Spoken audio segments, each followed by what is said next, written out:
Hi all, എല്ലാവർക്കും ഞങ്ങളുടെ പുതിയ വീഡിയോയിലേക്ക് സ്വാഗതം. ഇന്നത്തെ വീഡിയോയിൽ നമ്മള് ഇറാൻ ഇസ്രയേൽ കോൺഫ്ലിക്റ്റിനെ പറ്റിയല്ലേ സംസാരിക്കാനായിട്ട് ഉദ്ദേശിക്കുന്നത്. അപ്പോൾ അതിന്റെ കാരണങ്ങള്, അതിന്റെ ന്യായീകരണങ്ങള് നമുക്കൊന്ന് പരിശോധിക്കാം. തീർച്ചയായിട്ടും.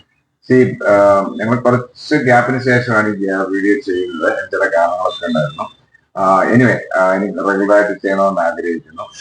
അപ്പൊ ഈ പറഞ്ഞ പോലെ ഇറാൻ ഇസ്രയേൽ കോൺഫ്ലിക്റ്റ് ആണ് നമ്മുടെ ഇന്നത്തെ ടോപ്പിക്. അതിൽ നമ്മൾ ആക്ച്വലി അതിന്റെ കാരണങ്ങൾ, എന്തുകൊണ്ടാണ് ഈ ആക്രമണം ഉണ്ടായത്, അതിന് എന്താണ് ജസ്റ്റ് കാരണങ്ങൾ, അല്ലെ ന്യായീകരണങ്ങൾ, അങ്ങനെ കുറെ കാര്യങ്ങളാണ് നമ്മൾ പറയാൻ ആഗ്രഹിക്കുന്നത്. ഇപ്പം ഇതിനു മുമ്പ് ഒരു ചെറിയൊരു ആമുഖം പറയണം. എന്താണെന്ന് ചോദിച്ചാല്, ഞങ്ങൾ ഈ ഇസ്രായേലിന്റെ നേരത്തെ ഉള്ള കോൺഫ്ലിക്ട്സുകളെ പറ്റി അല്ലെ വാറുകളെ പറ്റിയൊക്കെ ഞങ്ങൾ ഒരു വീഡിയോ ചെയ്തിട്ടുണ്ട്. അപ്പൊ ഇപ്പൊ എനിക്ക് പറയാനുള്ള ഒരു കാര്യം പറഞ്ഞാൽ, ഈ ബുദ്ധിജീവികള്, ഇടതുപക്ഷ ചിന്താഗതിക്കാര്, അനലിസ്റ്റുകള്, പത്രപ്രവർത്തകര്, അങ്ങനെ പല ലിബറൽ ആയിട്ടുള്ള ആൾക്കാര്, centre of right, centre of left, അങ്ങനെയൊക്കെയുള്ള ആൾക്കാരെല്ലാം എപ്പോഴും ഇസ്രായേലിനെ ഒരു കുറ്റപ്പെടുത്തുന്ന രീതിയിലാണ് നമ്മൾ കണ്ടിട്ടുള്ളത്. അപ്പൊ ഇസ്രായേലാണ് ഇന്നത്തെ കൾപ്രിറ്റ്. അതായത് ഇസ്രായേലിനെ ആക്രമിച്ചാൽ പോലും ഇസ്രായേൽ തിരിച്ച് ആക്രമിക്കാൻ പാടില്ല, ഇസ്രായേൽ ഡിഫെൻഡ് പോലും ചെയ്യാൻ പാടില്ല എന്നുള്ള രീതിയിലാണ്. അതായത് ഇസ്രായേലിന് അവിടെ ഒരു അർഹതയില്ല, അത് അല്ലെങ്കിൽ ഇസ്രായേൽ ഒരു ഇല്ലീഗൽ ഇമിഗ്രൻസിന്റെ ഒരു സ്റ്റാറ്റസ് ആണ് പല ആൾക്കാരും കൊടുക്കുന്നത്. അപ്പൊ അതിനകത്ത് ഒരു ഇതാണ്. ഇപ്പൊ നമ്മൾ പറയുന്ന 1947 വെസ്റ്റേൺ രാജ്യങ്ങളും പാശ്ചാത്യ രാജ്യങ്ങളും UN എല്ലാം കൂടി ജൂസിനെ അവിടെ കൊണ്ടുവന്ന് കുടിയേറി പാർപ്പിച്ചിട്ട് അവിടെ താമസിച്ചിരുന്ന, അവിടെ നേരത്തെ ഉണ്ടായിരുന്ന പലസ്തീനിയൻസ് അവിടെ നിന്ന് നിഷ്കാസിതരാക്കി, അവർക്ക് പിന്നെ രാജ്യമില്ലാതാക്കി എന്നുള്ളതാണ് അലിഗേഷൻ. ഓക്കെ, ശരിയാണ്, അത് സംഭവം ശരിയാണ്. അതിനകത്ത് കുറെ കുറ്റങ്ങളുണ്ട്. കാര്യം അവിടെ താമസിച്ച പലസ്തീനിയൻസിനെ ഒരിക്കലും നിഷ്കാസിതം ചെയ്യാൻ പാടില്ലായിരുന്നു. അത് കോഎക്സിസ്റ്റ് ചെയ്യണമായിരുന്നു. അവരും ഇസ്രയേലികളും കൂടെ ഒന്നിച്ച് ജീവിക്കണമായിരുന്നു. അങ്ങനെ അതായിരുന്നു വേണ്ടത്. അത് ചെയ്തില്ല എന്നുള്ളത് സത്യം. അതിന് പല കാരണങ്ങളുണ്ട്. പക്ഷെ നമ്മളൊരു കാര്യം ചരിത്രപരമായിട്ട് നോക്കിക്കഴിഞ്ഞാല്, പ്രാചീന കാലം മുതല് ഈ ജ്യൂസ് വസിച്ചിരുന്ന ഒരു സ്ഥലമാണ് ഈ പറയുന്ന ഇസ്രായേൽ. ഇന്ന് ഇസ്രായേൽ ഇപ്പം പറയുന്നതും പലസ്തീൻ എന്ന് പറയുന്നതും ആ പ്രദേശങ്ങളെല്ലാം. അപ്പം ഈ ജ്യൂസിനെ അവിടെ നിന്നും ആട്ടിപ്പായിപ്പിച്ചാണ്. അത് അങ്ങനെ ആട്ടിപ്പായിപ്പിച്ചവരാണ് പിന്നീട് അവിടെ വന്ന് അധിനിവേശം നടത്തിയതും അവിടെ കുടിയേറി പാർത്തതും അവിടെ ആധിപത്യം സ്ഥാപിച്ചതും ഒക്കെ. അപ്പം ഇവരെ കാലങ്ങളായിട്ട് മറ്റു രാജ്യങ്ങളെ ചിന്നിപ്പിതറി രാജ്യമില്ലാതെ അഭയാർത്ഥികളായിട്ട് ജീവിച്ച് അവിടെ നാസികളുടെ ഒക്കെ ക്രൂരമായ പീഡനത്തിന് ഇരയായി ഒടുവിൽ അവർക്കൊരു രാജ്യം ഉണ്ടാക്കി, അല്ലെങ്കിൽ അവരെ തിരിച്ചു കൊണ്ടുവന്നു എന്നുള്ളതാണ് സത്യം. ഓക്കെ, അപ്പൊ അങ്ങനെ ചെയ്ത സമയത്ത് എന്താ സംഭവിച്ചത്? ഈ പലസ്തീനികള് നിഷ്കാസിതരായി എന്നുള്ളതാണ്. പക്ഷെ ഇതിനൊരു കാരണമുണ്ട്. ഈ മിഡിൽ ഈസ്റ്റിലെ മറ്റുള്ള രാജ്യങ്ങൾ, മുസ്ലിം രാഷ്ട്രങ്ങള് ഇസ്രായേലിനെ അംഗീകരിക്കാൻ തയ്യാറല്ലായിരുന്നു. ഇസ്രായേൽ അവര് വരുന്നതിനെ അവർക്ക് എതിർപ്പായിരുന്നു. അപ്പം ഇവരൊരിക്കലും, നമ്മൾ ഈ ജെറുസലേമാണ് അതിനകത്ത് ഏറ്റവും വലിയൊരു ബോൺ ഓഫ് കണ്ടൻഷൻ, അല്ലെങ്കിൽ ഡിസ്പ്യൂട്ട് എന്ന് പറയുന്നത്. അതായത് ഈ ഇസ്രായേല് ഈ ജ്യൂസിന്റെ തോറായും ക്രിസ്ത്യൻസിന്റെ ബൈബിളിലും പിന്നെ ഖുറാന്റെ ഇസ്ലാമിന്റെ മുസ്ലിങ്ങളുടെ ഖുറാനിലും എല്ലാം ഈ ജെറുസലേം പവിത്രമായ ഒരു സ്ഥലമായിട്ടാണ് പറഞ്ഞിട്ടുള്ളത്. അപ്പൊ ഇവർക്ക് എല്ലാ അവകാശമുണ്ട്. അപ്പൊ ജ്യൂസ് പറയുന്നത് അവർക്ക് മാത്രമേ അവകാശമുള്ളൂ, മുസ്ലിങ്ങൾ പറയുന്നതും അവർക്ക് മാത്രമേ അവകാശമുള്ളൂ. ക്രിസ്ത്യൻസിന് അങ്ങനെ ഉണ്ടെങ്കിലും അവരെ ഇതിനകത്തൊന്നും വലിയ കാര്യമായിട്ട് ഇടപെടാറില്ലെന്നതാണ് സത്യം. അപ്പം ഈ രണ്ടുപേരും വിട്ടുകൊടുക്കാൻ തയ്യാറല്ലാത്തത് കൊണ്ടാണ് അവർ രണ്ടുപേർക്കും പിന്നെ ഇൻഡിപെൻഡന്റ് ആയിട്ട് വേണം എന്നുള്ളതാണ്. ആ ആർഗ്യുമെന്റിലാണ് ഇത് ആക്ച്വലി ഇത്രയും പ്രശ്നങ്ങൾ ഉണ്ടാകുന്നത്. ഇവർ കൊടുക്കത്തില്ല ഒരു എന്താ പറഞ്ഞ, അതിനൊരു സമവായം ഉണ്ടാക്കി ഇത് പരിഹരിക്കാൻ പറ്റുമായിരുന്നു. ഇങ്ങനത്തെ കടുംപിടുത്തമില്ലായിരുന്നു എന്നുള്ളതാണ് എന്റെ ഒരു അഭിപ്രായം. ഓക്കെ, അപ്പൊ ഞാൻ പറഞ്ഞു വരുന്നത്, ഞാൻ ഇസ്രായേലിനെ പൂർണ്ണമായി ന്യായീകരിക്കുന്നു അല്ല, ഇസ്രായേലിനെ അവിടെ കൊണ്ടുവന്ന് അഡ്മിനിസ്ട്രേറ്റ് രീതികളെല്ലാം പരിപൂർണമായി ശരിയാണെന്നും അല്ല പറയുന്നത്. പക്ഷെ ഇസ്രായേലിന് അവിടെ എക്സിസ്റ്റ് ചെയ്യാൻ ഉള്ള അവകാശമുണ്ട്.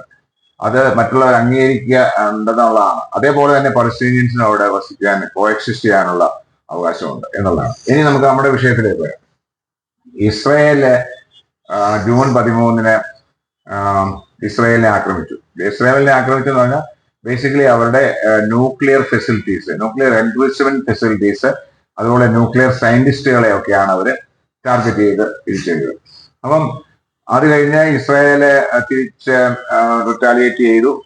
അതിൽ ഈ അടുത്ത സമയത്ത് ഇസ്രായേലിലെ സിവിലിയൻസ് അവിടെ ഹോസ്പിറ്റൽസ് ഒക്കെ ആക്രമിക്കപ്പെട്ടു. ഇങ്ങനെയൊക്കെയാണ് കാര്യങ്ങൾ. അപ്പം ഇതിന്റെ ഒരു കാരണം എന്താണെന്ന് ചോദിച്ചാല് ഇസ്രായേൽ ഭയപ്പെടുന്നത് ഇറാൻ ഒരു ന്യൂക്ലിയർ പവറാണ്. ന്യൂക്ലിയർ പവർ എന്ന് പറഞ്ഞാൽ ഇപ്പൊ ആസ് ഓഫ് നൗ ഇറാനിന് യുറേനിയം എൻറിച്ച്മെന്റ് 60% ആണ്. 90% വേണം ന്യൂക്ലിയർ ബോംബ് ഉണ്ടാക്കാൻ. പക്ഷെ ഈ 60 to 90% എന്ന് പറയുന്നത് ഒത്തിരി സമയമൊന്നും എടുക്കുന്ന കാര്യങ്ങളല്ല.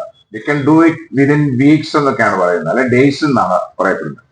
അപ്പം പ്രശ്നം എന്താണെന്ന് ചോദിച്ചാല് മറ്റുള്ള ന്യൂക്ലിയർ രാജ്യങ്ങൾ, അതായത് ഡിക്ലെയർ ചെയ്ത ന്യൂക്ലിയർ രാജ്യങ്ങളുടെ കൂട്ട് എല്ലാം ഈ nuclear non proliferation treaty NPT sign ചെയ്തിട്ടുണ്ട്. അതായത് അപ്പം ഇന്റർനാഷണൽ ആറ്റോമിക് എനർജി ഏജൻസിക്ക് അത് ഇൻസ്പെക്ട് ചെയ്യാനും വിലയിരുത്താനും അവരുടെ ന്യൂക്ലിയർ സ്റ്റോക്ക് എത്രയാണ്, യുറാനിയത്തിന്റെ സ്റ്റോക്ക് എത്രയാണ്, ഇങ്ങനെ എല്ലാ കാര്യങ്ങളും ഇത് ചെയ്യാൻ ഉള്ള. അതുപോലെ തന്നെ ഡിറ്ററന്റ് ആയിട്ട് മാത്രമേ ഇത് ഉപയോഗിക്കാവൂ എന്നൊക്കെയുള്ള ഒത്തിരി കണ്ടീഷൻസ് ഉണ്ട്. അതായത് അങ്ങോട്ട് കയറി ന്യൂക്ലിയർ ബോംബ് ഇടാൻ പാടില്ല എന്നൊക്കെയുള്ള കണ്ടീഷൻ അത് സൈൻ ചെയ്തിട്ട് ഇറാൻ. അതിലാണ് ഏറ്റവും കൂടുതൽ പ്രശ്നം. അപ്പം ഇറാന് ഒരു ആവശ്യം വന്നു കഴിഞ്ഞാൽ ഇസ്രയേലിനെ നശിപ്പിക്കാൻ വേണ്ടി ഈ ന്യൂക്ലിയർ ബോംബ് ഉപയോഗിക്കാൻ സാധ്യതയുണ്ടെന്ന് മുൻകൂട്ടി കാണുന്നതാണ് ഇസ്രയേൽ അവരുടെ ന്യൂക്ലിയർ ഫെസിലിറ്റീസിന് ചെയ്തത്. അതേസമയം നമ്മളൊരു കാര്യം കൂടെ പറയണം, ഇസ്രയേലിന്റെ ന്യൂക്ലിയർ ബോംബ് ഉണ്ടെന്നാണ് പലരും പറയപ്പെടുന്നത്. പക്ഷെ അത് അവർ ഡിക്ലെയർ ചെയ്തിട്ടില്ല, അവർ NPT സൈൻ ചെയ്തിട്ടില്ല. പക്ഷെ അത് ഉണ്ടെന്ന് അവർ പറഞ്ഞിട്ടുമില്ല, അത് ആർക്കും ഇതുവരെ തെളിയിക്കാനും പറ്റിയിട്ടില്ല എന്നുള്ളതാണ് സത്യം. അപ്പം ഈ വാറ് മുന്നോട്ട് പോയി കഴിഞ്ഞാൽ അത് പല പല കാര്യങ്ങൾ പ്രശ്നങ്ങൾ ഉണ്ടാകാനുള്ള സാധ്യതയുണ്ട്. അപ്പൊ ഇനി പറഞ്ഞു വന്നത് ഇപ്പം ഈ നെഗോഷിയേഷൻ ഇപ്പം ഇറാന് ആക്ച്വലി യൂറോപ്യൻ രാജ്യങ്ങളുമായിട്ടൊരു സംഭാഷണമൊക്കെ നടത്തി ഇതിനിടയ്ക്ക്. അത് വളരെ ഫലപ്രദമായില്ല. നേരത്തെ ഈ വാർ തുടങ്ങുന്ന സമയത്ത് അമേരിക്കയുമായിട്ടുള്ള ഒരു ഡിസ്കഷന് വേണ്ടി പ്ലാൻ ഇട്ട സമയമായിരുന്നു. പിന്നെ വേണ്ടാന്ന് വെച്ചു. ഇപ്പം ഇറാഖ് പറയുന്നത് ഇസ്രായേൽ യുദ്ധം നിർത്തുവാണെങ്കിൽ, സീസ് ഫയർ ചെയ്യുവാണെങ്കിൽ മാത്രമേ അവര് കൺക്ലൂഷൻ എന്നുള്ളതാണ്. പക്ഷേ ട്രംപ് ഇതിനിടയ്ക്ക് വേറൊരു കാര്യമാണ്. ഇവരുടെ നാഷണൽ ഇന്റലിജൻസിന്റെ തുൾസി ഗാബാർഡ് ചീഫ് ഗാർഡ് പറഞ്ഞു ഇറാന്റെ ഇറാന് ഈ ന്യൂക്ലിയർ ബോംബ് ഇല്ല, അത് അവർ ഉപയോഗിക്കത്തില്ല എന്നൊക്കെ പറഞ്ഞാൽ ട്രംപ് തിരുത്തുകയൊക്കെ ചെയ്തു. ട്രംപ് ഒരു വളരെ വളരെ വളരെ ബുദ്ധിപരമായിട്ടുള്ള വളരെ ആപ്റ്റായിട്ടുള്ള ഒരു ചോദ്യം ചോദിച്ചു. ഇറാൻ ഇത്രയും ഓയിലുള്ള ഒരു രാജ്യം എന്ത് സമാധാനപരമായ കാര്യങ്ങൾക്ക് വേണ്ടിയാണ് ന്യൂക്ലിയർ യുറാനിയം എൻറിച്ച് ചെയ്യുന്നത്? ഒരു ചോദ്യമാണ് അതായത്. ഇറാനിയം സമാധാനപരമായ കാര്യങ്ങൾ എന്ന് പറഞ്ഞാൽ എന്താണ്? എനർജി ഉണ്ടാക്കാൻ വേണ്ടി. അവർക്ക് ഈ ന്യൂക്ലിയർ എനർജിയുടെ ആവശ്യമില്ല, അവർക്ക് ഓയിൽ ഇഷ്ടം പോലെ ഉണ്ട്. അപ്പം അതൊരു റീസണബിൾ ആയിട്ടുള്ള ഒരു കൺവിൻസിങ് ആയിട്ടുള്ള ഒരു സ്റ്റാൻഡ് അല്ല എന്നുള്ളതാണ്. അപ്പം ട്രംപ് ഇപ്പൊ പറയുന്നത് 2 ആഴ്ചക്കകം ഇതിന് ഈ യുദ്ധ അല്ലെങ്കിൽ NPT സൈൻ ചെയ്യുക അല്ലെങ്കിൽ നെഗോഷിയേഷനിൽ ഇറാൻ തയ്യാറായില്ലെന്നുണ്ടെങ്കിൽ അമേരിക്ക ഇടപെടുമെന്നാണ് പറഞ്ഞിരിക്കുന്നത്. അപ്പൊ ഇതിനിടയിൽ വേറെ കുറച്ച് കാര്യങ്ങൾ നടക്കുന്നുണ്ട്. റഷ്യ ഇതിനിടയ്ക്ക് ഇസ്രായേലെ ഖമേനിയെ വധിക്കുമെന്നൊക്കെ പറഞ്ഞിട്ടുണ്ട്. അപ്പം അവര് കൂടുതലും ഈ ന്യൂക്ലിയർ എൻറിച്ച്മെന്റ് ഫെസിലിറ്റികളെ തകർക്കുക, അവരുടെ ഈ ന്യൂക്ലിയർ സയന്റിസ്റ്റുകളെ, അതിന്റെ ഫെസിലിറ്റീസ് അതിനെ തകർക്കുക എന്നുള്ളതാണ് അവർ കൂടുതലും ടാർഗറ്റ് ചെയ്യുന്നത്. അപ്പം അവർ കമ്മ്യൂണിക്കേറ്റ് ചെയ്യുന്നു. അപ്പം റഷ്യ അതിനെ അനുകൂലിക്കത്തില്ല, അത് വളരെ പ്രത്യാഘാതം ഉണ്ടാക്കും എന്നൊക്കെയുള്ളതാണ്. അപ്പൊ റഷ്യ ഇവരെ സപ്പോർട്ട് ചെയ്യുക എന്നുള്ളതാണ് അതിന്റെ കാര്യം. പക്ഷെ റഷ്യക്ക് ഇപ്പം കാര്യമായി മിലിറ്ററി പരമായിട്ടൊന്നും സപ്പോർട്ട് ചെയ്യാൻ ഉള്ളൊരു ത്രാണിയില്ല. ബിക്കോസ് അവർ ഓൾറെഡി ഈ ഉക്രൈനിൽ മുങ്ങി നിൽക്കുകയാണ്. പിന്നെ ചൈനയ്ക്ക് ഈ സ്ട്രാറ്റജിക്കലായിട്ട് അവർക്ക് അവിടെ കാര്യമായ ബേസുകളില്ല, അവർക്ക് അവിടെ ലോജിസ്റ്റിക്കലായിട്ട് അവിടെ ഇടപെടാനുള്ള സാധ്യതകളൊക്കെ വളരെ കുറവാണ്. പിന്നെ അവർക്ക് കുറെ ആമമിച്ചൊക്കെ കൊടുക്കാവുന്നതാണ്. പക്ഷെ അമേരിക്കയുടെ കാര്യമാണ്. അമേരിക്കയ്ക്ക് മിഡിൽ ഈസ്റ്റ് പല ഭാഗത്തും അവരുടെ ബേസുകളുണ്ട്.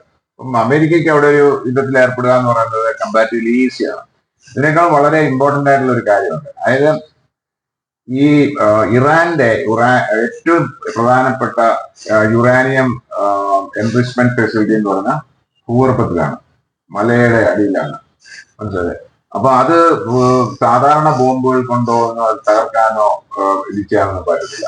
അതിന് പറ്റിയ അതിനുള്ള ഒരു ആയുധം ഉള്ളത് അമേരിക്കയ്ക്ക് മാത്രമാണ് ആസ് ഓഫ് നൗ. അതാണ് ബങ്കർ ബസ്റ്റർ എന്നാണ് ആ ബോംബിന് പറയുന്നത്. അത് ഇതുവരെ എങ്ങനെ ഉപയോഗിച്ചിട്ടില്ല. അത് B-12 എന്ന് പറയുന്ന ഒരു ഫ്ലൈറ്റ് ഉപയോഗിച്ചിട്ടാണ്, എയർക്രാഫ്റ്റ് ഉപയോഗിച്ചിട്ടാണ് ഈ ബങ്കർ ബസ്റ്റർ ഇത് ചെയ്തത്. അപ്പൊ അമേരിക്ക അത് അവസാനം അത് ഉപയോഗിക്കും, ഇത് തകർക്കും, ഇതിന് വേറെ മാർഗങ്ങളൊന്നും ഇല്ലാതെ വന്നു എന്നുള്ളതാണ് ട്രംപിന്റെ ഭീഷണിയിലെ അന്തർലീനമായിട്ടുള്ള സംഭവം, മനസ്സിലായത്. അപ്പം അതിന് മുമ്പേ ഇനി ഇറാൻ ഇപ്പൊ ഇതുവരെയുള്ള ഇതിന് ഇപ്പൊ ഈ AI ഉപയോഗിച്ചിട്ടൊക്കെ ഒത്തിരി ആൾക്കാര് പിന്നെ ചില വീഡിയോസും ഒക്കെ എടുത്തിട്ടുണ്ട്. അതായത് F-65 തകർത്തു, പിന്നെ ഇസ്രായേലിനെ തകർത്തു, ഇസ്രായേലിന്റെ സ്റ്റോക്ക് എല്ലാം തീർന്നു, പിന്നെ ഇറാന്റെ മിസൈലുകളൊക്കെ അവിടെ തകർത്തു. പക്ഷെ അതൊന്നും എനിക്ക് തോന്നുന്നില്ല. റിയലിസ്റ്റിക് ആയിട്ട് പറഞ്ഞു കഴിഞ്ഞാല് ഇസ്രായേൽ ആണ് അവിടെ ശരിക്കും ആഘാതം ഏൽപ്പിച്ചിട്ടുള്ളത്. ഇറാന് കാര്യമായിട്ടും ഇറാന്റെ കുറച്ച് മിസൈലുകളൊക്കെ, ഒരു ഭൂരിപക്ഷം മിസൈലുകളും അവരുടെ അയൺ ഡോം പിന്നെ ഡിഫെൻഡ് ചെയ്തിട്ടുണ്ട്. പിന്നെ കുറച്ച് മാത്രം എത്തിയിട്ടുണ്ടാവും എന്ന് പറയാം. അപ്പം ഈ പറയുന്നതിന് ഇറാൻ അതുകൊണ്ടാണല്ലോ ഇപ്പം ഇത് യുദ്ധം നിർത്തുവാണെങ്കിൽ പിന്നെ ഞങ്ങള് അമേരിക്കയുമായിട്ട് സംഭാഷണത്തിൽ വരാമെന്ന് പറയുന്നത് തന്നെ ഒരു ഒരു പിൻവാങ്ങലിന്റെ ലക്ഷണമാണ്. അവർക്കൊരു കോൺഫിഡൻസ് ഇല്ലായ്മയുടെ ഒരു ലക്ഷണമായിട്ടാണ് ഞാൻ കണക്കാക്കുന്നത്, മനസ്സിലായി. അപ്പം ഈ വേറൊരു പ്രശ്നം, ഇവരെ ഇനി അഥവാ എന്തെങ്കിലും ഈ ഇസ്രായേലിന്റെ ഒരു എക്സിസ്റ്റൻസിന് അതാണല്ലോ ഇപ്പൊ ഞാൻ പറഞ്ഞത്, ഇതിന്റെ കാരണം തന്നെ അതാണ്. അതായത് ഇറാന്റെ ഈ ന്യൂക്ലിയർ കേപ്പബിലിറ്റി ഇസ്രായേലിന്റെ എക്സിസ്റ്റൻസിനെ നിലനിൽപ്പിനെ തന്നെ ബാധിക്കും എന്നുള്ളതിൽ നിന്നാണ് അവർ യുദ്ധം ചെയ്തത്. അവർക്കവിടെ നിലനിൽക്കണമെങ്കിൽ ഇറാനെ പോലുള്ള രാജ്യം അവിടെ ഉണ്ടാകാൻ ഇറാനിന്റെ ന്യൂക്ലിയർ കേപ്പബിലിറ്റി ഉണ്ടാകാൻ പാടില്ല എന്നുള്ളതാണ്, മനസ്സിലായി. മറ്റുള്ള മിഡിൽ ഈസ്റ്റ് രാജ്യങ്ങളിലൊന്നും ആ കേപ്പബിലിറ്റി ഇല്ല. അത് തന്നെയല്ല, ഇറാനെ മറ്റുള്ള രാജ്യങ്ങളൊക്കെ ഇറാനെ സപ്പോർട്ട് ചെയ്യാത്തതായിരുന്നു. സൗദി അറേബ്യ ഒന്നും ഇറാനെ സപ്പോർട്ട് ചെയ്തിട്ടില്ല. രണ്ട് മുസ്ലിങ്ങൾ, അവർ ഷിയ സുന്നി എന്നതിനേക്കാൾ കൂടുതൽ ഈ ഇറാന്റെ കേപ്പബിലിറ്റി എന്ന് പറയുന്നത് വീക്ക് ആകണം എന്നുള്ളതാണ് ഈ സൗദി അറേബ്യ പോലുള്ള മറ്റു രാജ്യങ്ങളുടെ ആഗ്രഹവും ആവശ്യം. അപ്പൊ അവരതുകൊണ്ടാണ് ഇതിനകത്തൊന്നും ഇടപെടാതെ മാറിയിട്ടില്ല. ഇസ്രായേൽ തകർക്കണമെങ്കിൽ ചെയ്തോട്ടെ എന്നുള്ളതാണ്. അപ്പം ഇറാൻ എന്താ ചെയ്യാം? അപ്പൊ ഇറാന് എന്തെങ്കിലും രീതിയിൽ ഒരു ഇസ്രായേലിന്റെ എക്സിസ്റ്റൻസിനെ ബാധിക്കുന്ന രീതിയിൽ എന്തെങ്കിലും ഒരു സ്ട്രാറ്റജി എടുത്തു, അല്ലെങ്കിൽ അതിനുവേണ്ടിയുള്ള സാധനം എടുത്താണെങ്കിൽ ഇസ്രായേല് ന്യൂക്ലിയർ ബോംബ് ഉപയോഗിക്കുക എന്നുള്ളത് ഷുവറാണ്, മനസ്സിലായി. അങ്ങനെയാണ് അത് സംഭവിക്കാനുള്ള സാധ്യത. ഈ വാറ് എവിടം വരെ പോകാനുള്ള സാധ്യതയുണ്ട്? ഈ വാറിന്റെ ഇങ്ങനെ വാർ നടക്കുന്നതുകൊണ്ട് അതിന്റെ കോൺസിക്വൻസസ് എന്തായിരിക്കും? അത് നമുക്കിപ്പോ ഒന്നും പ്രവചിക്കാനൊന്നും പറ്റത്തില്ല. എന്നാലും നമുക്ക് ഊഹിക്കാവുന്ന കാര്യങ്ങളാണ്. ഇപ്പം ഞാൻ ഈ പറഞ്ഞ പോലെ ഈ ഇറാൻ എന്തെങ്കിലും അഡ്വഞ്ചറസ് ആയിട്ട് ചെയ്യുവാണ്, അത് ഈ ഇസ്രായേലിന്റെ നിലനിൽപ്പിന് തന്നെ പ്രശ്നമായേക്കും എന്നുള്ളൊരു തോന്നൽ ഉണ്ടായി കഴിഞ്ഞാൽ ഇസ്രായേല് ന്യൂക്ലിയർ ബോംബ് പ്രയോഗിക്കും. അത് 100% ഷുവറാണ്, മനസ്സിലായി. അപ്പൊ അത് ഉണ്ടാകുന്ന പ്രത്യാഘാതങ്ങൾ മനസ്സിലാക്കി. ചിലപ്പം ഇസ്രായേലും ഉണ്ടാകത്തില്ല, ഇറാന്റെ ഭൂരിഭാഗങ്ങളും ഉണ്ടാകാത്ത ഒരവസ്ഥയായിരിക്കും ചിലപ്പോൾ വരാൻ പോകുന്നത്. അതല്ലാതെ ഇത് എസ്കലേറ്റ് ചെയ്യും. ഇപ്പം അമേരിക്ക ഇടപെടുകയും ഈ പറഞ്ഞ പോലെ ബങ്കർ ബസ്റ്റർ ഉപയോഗിക്കുകയും ഒക്കെ ചെയ്യുവാണെങ്കിൽ അത് ഈ വാറ് കുറച്ചുകൂടെ എസ്കലേറ്റ് ചെയ്യാനുള്ള സാധ്യതയുണ്ട്. ഇത് നീണ്ടുപോകാനുള്ള സാധ്യതയുണ്ട്. അപ്പൊ നീണ്ടുപോവുകയാണെങ്കിൽ ഇത് മറ്റേതാണെങ്കിൽ ഇപ്പൊ ഞാൻ ആദ്യം പറഞ്ഞ ഒരു സംഭവത്തിലാണെങ്കിൽ ഭയങ്കര പ്രത്യാഘാതങ്ങൾ ഉണ്ടാവും. അത് ഓയിൽ ഡിസ്ട്രപ്ഷൻ ഉണ്ടാവും, എക്കണോമിയെ ബാധിക്കും, ആ മിഡിൽ ഈസ്റ്റിലെ ആകെ ഒരു താറുമാറാക്കുന്ന സംഭവമാണ്. ഈ എസ്കലേറ്റ് ആയിക്കഴിഞ്ഞാൽ തന്നെ അത് തന്നെയാണ്, ഓയിൽ ഡിസ്ട്രപ്ഷൻ ഉണ്ടാവും, ഓയിൽ പ്രൈസ് കൂടും, എക്കണോമികളെ എല്ലാ രാജ്യങ്ങളെയും ബാധിക്കും. പിന്നെ പലവിധമായ അവിടെ ജോലി ചെയ്യുന്ന ആൾക്കാർ, മിഡിൽ ഈസ്റ്റ് ഭാഗങ്ങളിൽ ജോലി ചെയ്യുന്ന ആൾക്കാർക്ക് അവരുടെ യാത്രകളെ, ഏവിയേഷന്, പിന്നെ ഷിപ്പ് മൂവ്മെന്റ് എല്ലാത്തിനെയും ബാധിക്കും. അതെല്ലാം ഒരു പ്രത്യേകതരം ഇതിലേക്കാണ് കൊണ്ടുപോകുന്നത്. എന്റെ ഒരു അഭിപ്രായത്തില് ഞാൻ വിശ്വസിക്കുന്നത് ഇസ്രായേലിനെ അവിടെ അവർ കൊണ്ടുവന്ന് അവരെ കൊണ്ടുവന്ന് സ്ഥാപിച്ചു, അല്ലെ അവരെ പ്ലാൻ ചെയ്തു എന്ന് പറയുന്നതിനുള്ള അവർക്ക് തിരിച്ചു വരാനുള്ള ഒരു അവസരം ഉണ്ടാക്കിയെന്നാണ് ഞാൻ വിശ്വസിക്കുന്നത്. അപ്പൊ അവർക്ക് അവിടെ എക്സിസ്റ്റ് ചെയ്യാനുള്ള അവകാശമുണ്ട്. കാര്യം ഇവിടെ അവര് നിഷ്കാസിതരാക്കി എന്ന് പറയുന്ന ആൾക്കാർക്ക് മുമ്പേ ജ്യൂസ് അവിടെ ജീവിച്ചിരുന്ന ആൾക്കാരാണ്. അപ്പൊ അവരെ ഈ അവിടെ ഇവര് നിഷ്കാസിതരാക്കിയ ആൾക്കാരോ അല്ലെ അവരുടെ ആൻസിസ്റ്റേഴ്സോ ആണ് ഈ ജ്യൂസിനെ അവിടെ നിന്ന് നിഷ്കാസിതരായത്. എനിക്ക് അറിയത്തില്ല ഈ ഈ ലിബറൽസും ഇവരൊക്കെ എന്താണ് ഈ കാര്യങ്ങൾ മനസ്സിലാക്കാത്ത, അതിനെപ്പറ്റി സംസാരിക്കാത്തത് എന്താണെന്ന് എനിക്ക് മനസ്സിലായി. അവർ ഈ 1947 ശേഷം മാത്രമുള്ള ഹിസ്റ്ററിയാണ് സംസാരിക്കുന്നത്. അപ്പം എന്റെ അഭിപ്രായത്തിൽ ഇസ്രായേലിനും പലസ്തീനിയൻസ് ഇപ്പോഴത്തെ പലസ്തീനിയൻസിനോട്, പക്ഷെ പലസ്തീനിയൻസിന് പോയ ഹിസ്റ്ററി അവിടെ അറാഫത്ത് മാത്രമേ ഒരു അല്പം റീസണബിൾ ആയിട്ട് ഒരു ഇത് വന്നിട്ടുണ്ട്. അന്ന് ഒരു കുറച്ച് ഇതിനൊരു സമവായ ഒരു എഗ്രിമെന്റ് ഒക്കെ കുറച്ചൊക്കെ ഉണ്ടായി, അത് നടപ്പിലാക്കി. പക്ഷെ പിന്നെ വന്നെല്ലാം ഭീകരവാദികളാണ്. മനസ്സിലായില്ല, അവരൊരിക്കലും അവർക്ക് ഈ പിന്നെ ജെറുസലേമിന്റെ എല്ലാവർക്കും കൂടെ എന്നുള്ളത് അംഗീകരിക്കാനോ അവർക്ക് ഇസ്രായേൽ ഇവിടെ നിൽക്കുക എന്നുള്ളത് അംഗീകരിക്കാനോ, അവർക്ക് ഇസ്രായേൽ ഇവിടെ നിന്ന് മാറണം, ഇസ്രായേൽ ഇല്ലാതാകണം, അതുപോലെ ജെറുസലേം അവരുടെ സ്വന്തമാണ്. ആ ഒരു നിലപാടില് ഒരിക്കലും ആ ഏരിയയിൽ സമാധാനം ഉണ്ടാകാൻ പോകുന്നില്ല. ആ അത് അല്ലെ, അതാണ് അവിടെ, അതാണ് ഇതാണ് ഇപ്പൊ ആസ് ഓഫ് നോ ഉള്ള സിറ്റുവേഷൻ. നമുക്ക് നോക്കാം ഇത് വേറെ ഇനി എന്തെങ്കിലും വളരെ ഡ്രാമാറ്റിക് ആയിട്ട് അല്ലെ വളരെ ഇമ്പോർട്ടന്റ് ആയിട്ടുള്ള എന്തെങ്കിലും അപ്ഡേറ്റ്സ് ഉണ്ടെങ്കിൽ ഞങ്ങൾ വേറൊരു വീഡിയോ ചെയ്യും, അല്ലെങ്കിൽ വേറൊരു വിഷയത്തെ പറ്റി ഞങ്ങളൊരു വീഡിയോ ആയിട്ട് വീണ്ടും വരുന്നതായിരിക്കും.